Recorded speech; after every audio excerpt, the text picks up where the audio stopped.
Assalamu alaikum wa rahmatullahi wa barakatuh. A warm welcome to all. Here we are gathered to have a short discussion on the topic the Krishna Janmabhoomi controversy, the communal agendas of RSS. So let's speak out. While looking to the history of India, we can see many conflicts, controversies, persecutions against Muslims, the continuous harassments and persecutions against Muslims, even from the history. The Krishna Janmabhoomi is a part of it. Even starting from the Rama Janmabhoomi conflict from the Ayodhya, the continuous communal agendas of RSS, their propagandas, is being injected to the whole Indian society by marginalizing the Muslim sects.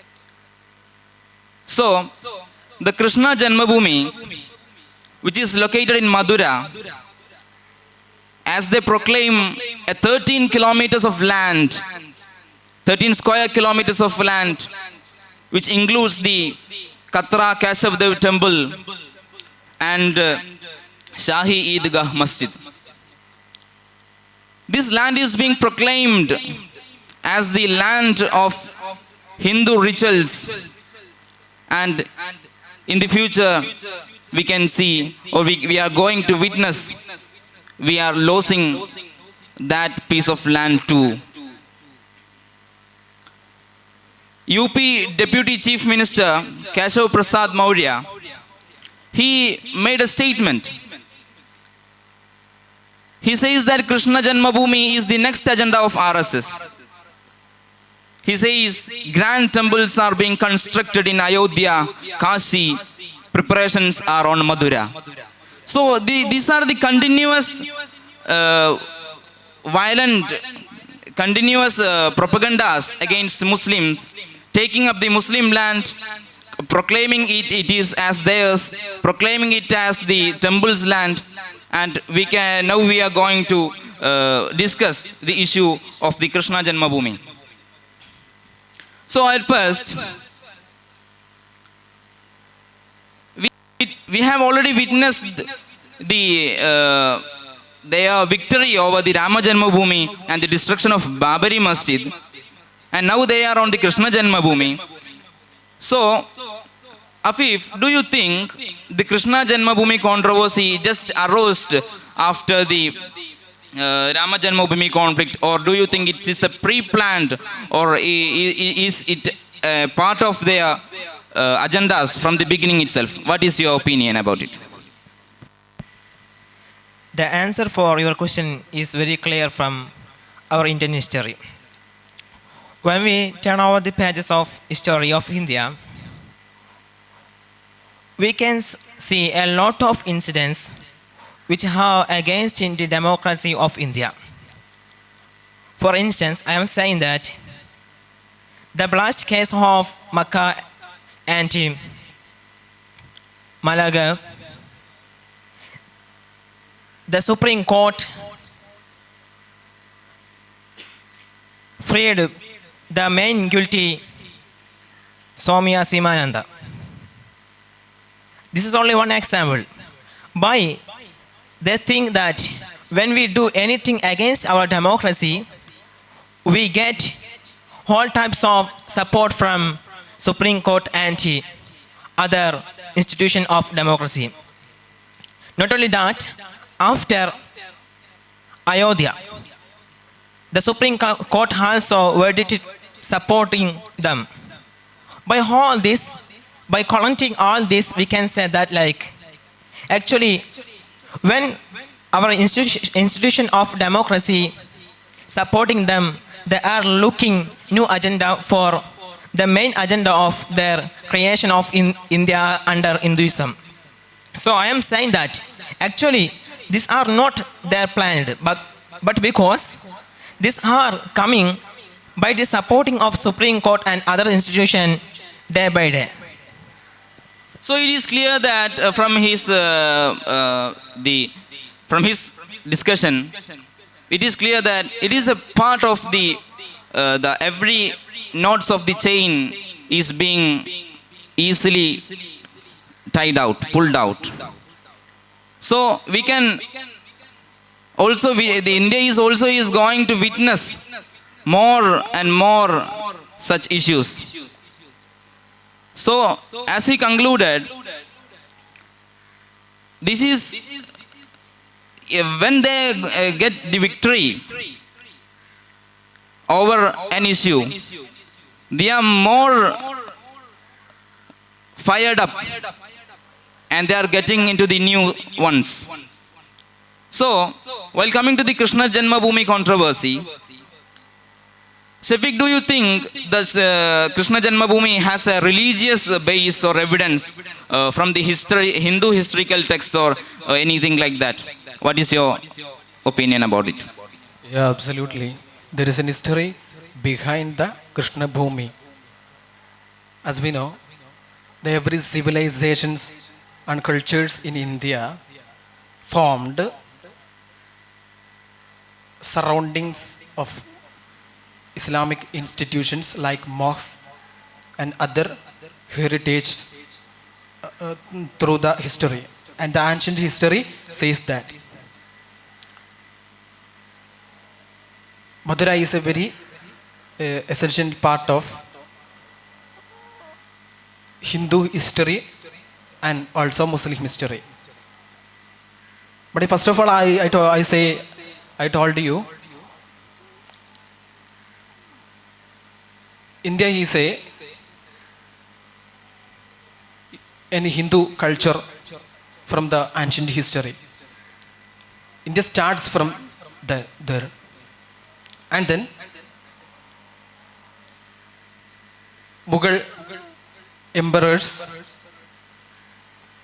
came to India and governed us approximately 9 centuries. In Islamic history, the biggest, most famous Islamic governance in world. Krishna borns Devaki and son of the Devaki and Nityananda. He is the king of Mathura. It is a quote from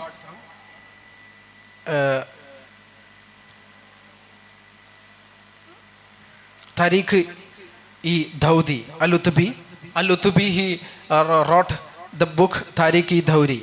He is saying that true in his book. Delhi Sultan Sikandar Lodhi and Mahmud Ghazni, they all governed and demolished ancient temples in India and reformed, constructed Muslim mosques. There is an optional history, like that history saying in our books. So there is an ancient base and ancient history for the Krishna Janmabhoomi Sthan, I think.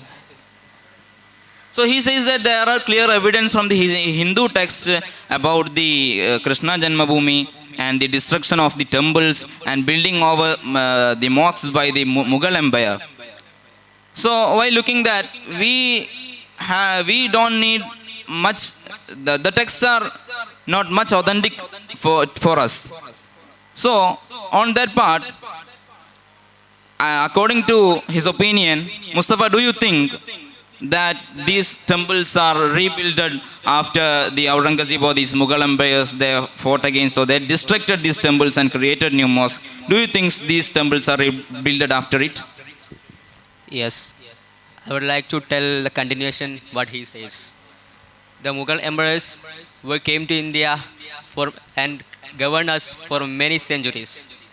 And this Keshava temple was built in the 1680, and it was the people of or the Mughalans were making take a eye on it, and I think Aurangzeb came to the, when we are looking the history, we can say that the Aurangzeb came to the Madura and have a look on this.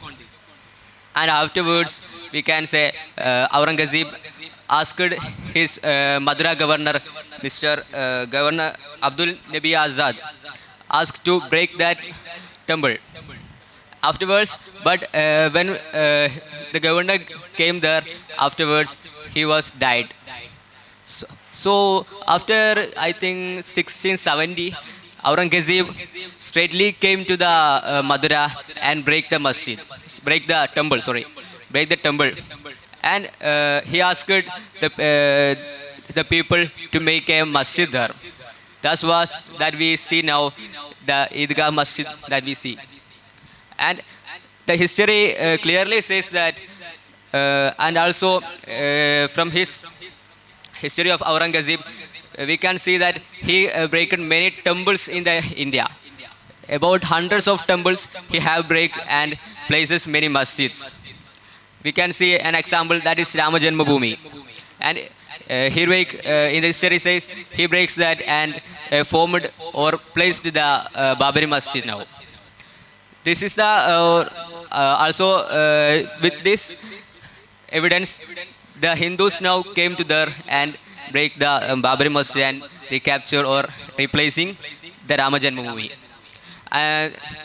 We can say that an Italian traveler named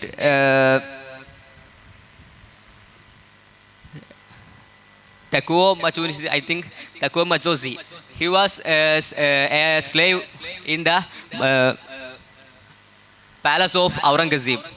He says that, or he gives evidence for the praising of the masjid there. So I am totally supporting the points that says by Shafiq Ustad. So, perfectly, according to the historical evidence, we can't deny the fact that at one stance there the temples was destructed and the mosques was builded. The history says that. So, when we evaluate every parts of the issue, we can't deny such historical facts. But also, as he mentioned, every civilization are bound to be created around a certain religious shrine or a certain Muslim, even if it is Muslims or even if it is Hindu or even if it is Christians, any religious shrines, civilizations are born or civilizations are originated from such shrines. So, according to that perspective, we can say there were some temples there, but we can't make a confirmed evidence of being a temple there. So, according to this perspective, by destructing the existing cultural and religious centers and building temples, how will it become a weapon of communalism? Afif, you can interfere. According to me, I am saying that there is good chance for communalism, because not only that, there may be 99% for the communalism revolt. For example, when anyone hate our brother, we also hate and we ask the revenge for hating our brother. So, when it turns into the symbol of Islam, especially masjid, madrasa or other symbols, that time it will be increased. There is no any doubt for that. Because we can see in Holy Quran, وَمَنْ يُعَظِّمْ شَعَائِرَ اللَّهِ فَإِنَّهَا مِنْ تَقْوَى الْقُلُوبِ. If anyone hate our symbols, according to Muslims, there will be occur a great revolt. But in the case of the Muslims, they are living under the peace and harmony. So they are not ready for conducting armed revolts or they are not ready for taking weapons against this community. Instead of that, they are raising or they are assuring a lot of other protest means for informing their revenge against other communities. Okay. So we understood that by destructing and building new temples, it is it will make communalism.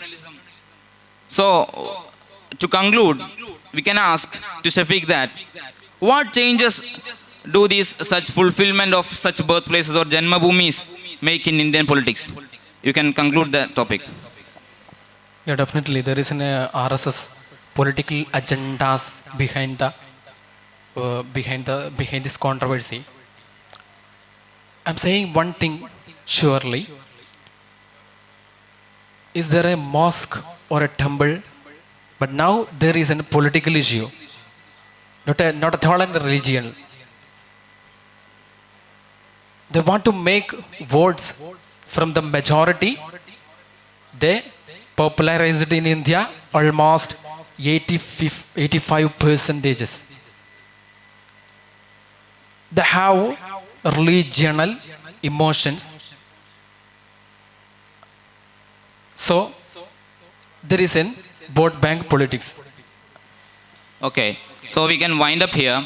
So the what we understood is, don't look to the we should look to history, but in this case, the more than looking to the history, by destructing and building new religious shrines, it will move to communalism. What RSS is going forward with, like they breaking the every knots of the chain. They are taking every propagandas and agendas on this issue. So we conclude here. Thank you. Have a nice day. Assalamu alaikum.